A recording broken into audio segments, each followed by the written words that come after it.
I, at the time, was living in Philadelphia area, Pennsylvania. I had looked in my market. There wasn't, the price point was a little higher than what I wanted. The numbers weren't as juicy. So I knew that I was going to have to likely whatever I got, I was going to be managing remotely. It took me a while to get comfortable with that idea, but once I did, I started kind of looking in a couple of markets that I was interested in that I really liked the numbers just initially, and I just waited to see what would hit on the MLS. I set up my search, alerts on Realtor.com. It's a really easy place to do that. Because I think initially I was getting a lot of alerts, or I was just looking a lot, and it was a lot. So I just needed to kind of reduce the noise and only be exposed to the properties that would potentially fit what I wanted. So once I kind of fine-tuned my Realtor.com, search criteria, and I started getting listings, I knew when I got those, okay, this is one I need to run and take a look at. It's in the neighborhood I want. It's in the price point I'm looking for. So kind of the initial work was done for me. So that first one hit the MLS. It was a builder who basically took like a little cul-de-sac, and he built, I think, 4 or 5 duplexes just right next to each other. And it was a new build duplex, which that appealed to me as well, since I was long distance. It's my first one. I'm not ready to handle a rehab, so I kind of want something fairly turnkey. So I just kind of fell into that. I retained I got a realtor, I think, on Bigger Pockets, who was helping me, and I got with him and I put in an offer, got accepted. So that was my first one. I partnered with a friend on that who was also pursuing real estate, because she and I were both getting started. I think we were just like, let's just do this together and we'll learn on it together. It's been a really fantastic experience. Past that, once I got that one up and running, I think it was about a year later that I said, I'm going to flip the switch on for those alerts and start looking in that same market. Maybe I can get something, It had gotten more competitive in that market, so I was also looking somewhere else simultaneously. But I had asked that realtor that I worked with, I said, do you know if that builder has any properties? I'm looking for multifamily. Maybe he's building something. I didn't have the builder's contact information. Or maybe I just didn't feel comfortable reaching out to him because I had used the realtor in the past. So he got in touch with that builder, and luck would have it. The guy said, well, yeah, he has a bunch of duplexes. I'm looking to offload one more duplex because I'm shifting my capital into RV parks and I need to free up capital. Mm. It was just like a, coincidental that I happened to ask. So, he sent me some photos, and then he said, actually, there's a second one. And, I realized I need more capital. Are you interested in 2 duplexes? And I was like, yeah, sure. Let's go for it. Like, send me the stuff. I'll run my numbers. So that's kind of how that panned out, and he and I are in touch. I've, since made a good connection with him. Since he knows that I'm operating in that area, he's offered me things, so it's just been like a cool connection to have. He's just a local guy that started building in that area and continues to do so. So.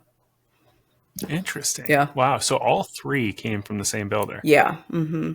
Wow. Okay. Mm-hmm. I didn't realize that. Yeah. That's awesome. So, and how did you pick Greenville? Oh man. So I had never visited Greenville in my life. I'd been to Charleston, which is close by, been to Atlanta, which is kind of over there, Charlotte, but right in the middle of all that is Greenville. And I knew that going non-local, like going at a distance, I would have to get comfortable with analyzing numbers versus physically being on a site.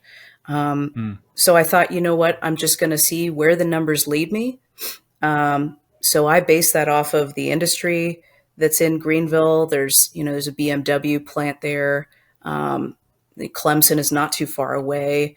The city's been growing. People are moving from, the Northeast and California into the Southeast. So South Carolina is experiencing a lot of population growth.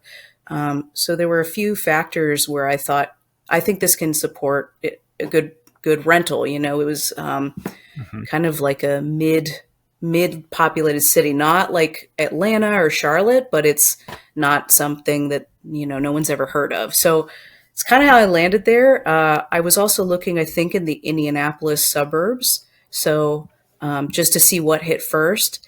And Greenville popped first with this opportunity, and that's just how I landed there. So, yeah. Yeah. Yeah. And I think it's just really sound fundamentals, that area. Like it's, like you said, got a lot of population growth, like industry, lots of people moving there. That relates to high growth and high appreciation over time. I think if people are just investing from a cash flow standpoint, a lot of times they're drawn to the Midwest where things are, a bit cheaper, but it's kind of a mix. I think that area is just a good mix of both, where it's like you're going to get a lot of upside long term and you can still cash flow at the same time, Yeah. especially with short term rentals. So Mm-hmm. that's great. So, what did you learn from that experience? I mean, what has been some of the biggest lessons learned as you have purchased some of these short term rentals? Yeah, I think you know, you think, well, I need to be on site to inspect this property. I need to put my eyes on this property. I think I had to come to terms with, because I'm investing at a distance, I have to get comfortable with um, figuring out how to do everything at a distance. So my realtor's on the ground, right? He is getting a commission and he is paid to provide me photos, a video walkthrough, anything I need for eyes on the ground that I can't do, at a distance. So had to get comfortable with that. My inspector, I pay for an inspection. This guy is inspected. That's his job, is to inspect a building and give me a list of every little thing that's wrong with the property.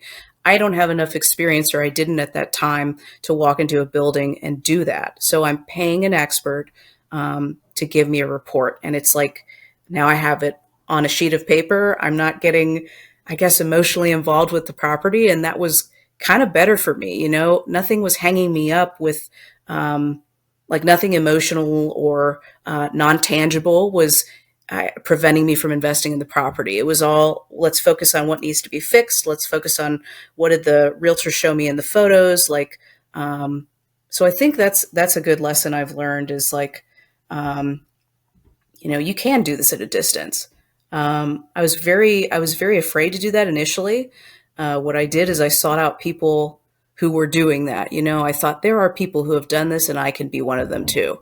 Michelle Yeah. Norman, I believe, was one that you interviewed early on in your podcast. And I got in touch with Hmm. her. She gave me some great tips. She'd done it all from a distance. Yeah. Having a great team on the ground is also a good lesson I've learned. I've physically gone to my properties and met all of my team members, so they know I'm a real person. We make a personal connection. I try to support them however I can. I'm available when they need me. I try to, I give a Christmas bonus at the end of the year to like my head cleaner. Nice. I just think it's nice to form these personal relationships with people who are, they're running their own business too. So, Hmm. yeah, having a great team is definitely essential. It's a lesson I learned. So, yeah. Yeah. Yeah. And I think a lot of people will invest in education and learning, but then when it comes time to actually pull the trigger on a deal, it feels still very intimidating, and so what was it for you, I guess, specifically that made you feel confident that, that you were making the right decision when it came time to, okay, we're going to the closing table and I'm paying hundreds of thousands of dollars Yeah. for a property, especially the very first time. Hmm. What was that like? For me, I think what made me comfortable with that, I kept my numbers very conservative. I actually ran a financial analysis. I had people in my network in the class I was in who had done this before, who were able to poke holes in whatever deal I'd brought to them. So I knew my numbers were sound, because I even ran, what's the worst case? Worst case scenario is I break even on this. And that was still Mm, okay for my goals at the time, just to get in. So, yeah. yeah, yeah. And so you mentioned building your team then, because I think so. So for us, like I think half the people that we've worked with in the blueprint program have invested remotely and about half locally. And what I see is what you're saying. The people who invest remotely, it kind of forces them to just lean into a system that doesn't feel natural initially. It's like, well, I need to be there to do all this stuff, but because they can't be, they set up systems better, and they're able to move quicker then because they're not bogged down with all the day to day of doing things physically themselves. So, what was that like to build your team? Were there any missteps there? And then did you learn anything about, certain cleaners or, team members? And what was that process like? Yeah. So initially, with this first property, I mentioned I went halvesies on it with a business partner of mine, my friend of mine. And she and I, she lives in Manhattan. I was in Philadelphia at the time. So neither of us were there on the ground. And we had worked into our numbers a property manager. And, we did a long-term analysis on it. So we were running 10% for a property manager at the time. When they put it on the market for us to rent it as a long-term, we knew that I guess we kind of learned through them and through additional research once we were in that market that there was a short-term rental demand there. And that property manager that we engaged, they specialized in short-term rentals, but we had asked them, we want to do a long-term rental. Can you do this for us? And they said yes. So we had the both sides listed as a long-term rental. And the more we talked to them, we said, you know what? It's been about a week. We haven't gotten any bites. What if we furnish one side and we do a midterm rental? Like it was like, let's just dip our toe into that. Yeah. And, so we said, we'll invest the money up front. They did all the furnishing. They had a designer come in. We paid a fee, and it included all the furniture and basically everything. So having that, I think initially for the very first one was so nice to have like basically a vendor that would go in and do all that. They did the photos. They created the listing. Now I'm able to do that. I feel fully confident doing that myself. But for the very first one, it was like, we're not there. She and I both had full-time jobs. We're pretty busy. Like just makes sense to try to do this. So we had that property manager initially. They managed that property, and we ended up doing both sides of the duplex as short-term rental. We fully committed to that. And they managed it for about a year. At that year point, my business partner and I said, we should probably visit the property. We haven't even been down there yet. We didn't even go down for the closing. We did it all remotely. So we took a trip down, and, of course, when you're in person with your own property, you are, you will manage your property way better than anyone else ever could, because you're going to see things that are the smallest things, and we went down there and we just saw a lot that they were doing that we thought, I think we can do this better, and we can keep more money in our account. We don't need to pay out someone. I think we were paying 25%. That's, pretty standard for a short-term rental, boutique company that's managing. And they were pretty good, but we thought we can do this better. She's also a veteran too. She's a Navy veteran. So we went down with a plan. Let's see, we saw the property, then we said, we're going to come back in a couple months. We're going to go back home. We're going to talk to our property manager, tell them, thank you very much. We want to wrap up this relationship. And then we're going to schedule time to come back down here in a couple months. And we're going to line up a bunch of interviews, and we're going to find our team. So that's what she and I did. We prepared. We said, all right, we're going to do cleaner and handyman. And she found the cleaners. I found the handymen. We did phone screens with them prior. We said, we're a short-term rental. We're looking for someone for the handyman, for example. We're looking for someone who can respond. If I need someone at, Saturday at 2 p.m. and, something's wrong with the TV remotes, like I need someone who can stop by the house and handle something as small as that. So it was kind of like we pre-screened via phone call. And then after that, we said, okay, you've been pre-screened. They check all the boxes that we wanted. And then we scheduled them for an in-person interview. And we just lined them up at the property. It was like every 30 minutes, we had a slot where we were at the property and we had someone come. And we let them see the property. We interviewed them. And I think just doing that, we probably interviewed 5 cleaning companies and probably the same amount of handymen. And just seeing that alone kind of gave us a gauge for what to expect. After the first cleaner interview, we were like, yeah, she's pretty good. She would probably work. Then we got to the second one. We're like, oh my gosh, that first one will never work. Like, she's not going to show up at all. Like, we're in trouble. There are people doing it better. So you kind of learn like who's operating in your market by doing that.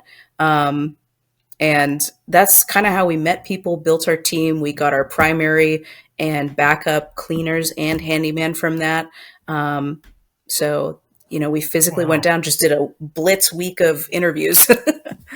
Yeah, Mm-hmm. that's a great process. So, and how did you find those cleaners to interview? Was it from referrals or online or? Yeah, I think my business partner did the cleaner side. She, I think, started on like Nextdoor, Facebook, that sort of thing, Mhm. just to get um, who was doing it in the space, who was cleaning, and then you want to know, do they specialize in short term rentals? Because it's a very different clean than if you're cleaning, longer term, or people are there. It's just like a completely different skill set. And I think how she found our current cleaner. Uh, she had called a cleaner and they said, we don't do that. And she said, do you know someone who does? And from Mhm. there, that woman said, well, I do know another cleaning company. They don't advertise. And she's probably going to want to interview you guys. And I was like, this is our cleaning company. If Yeah. they are as Yeah. selective with their customers as I am being with them as a vendor, like that's what you want. They have their stuff together. So, yeah.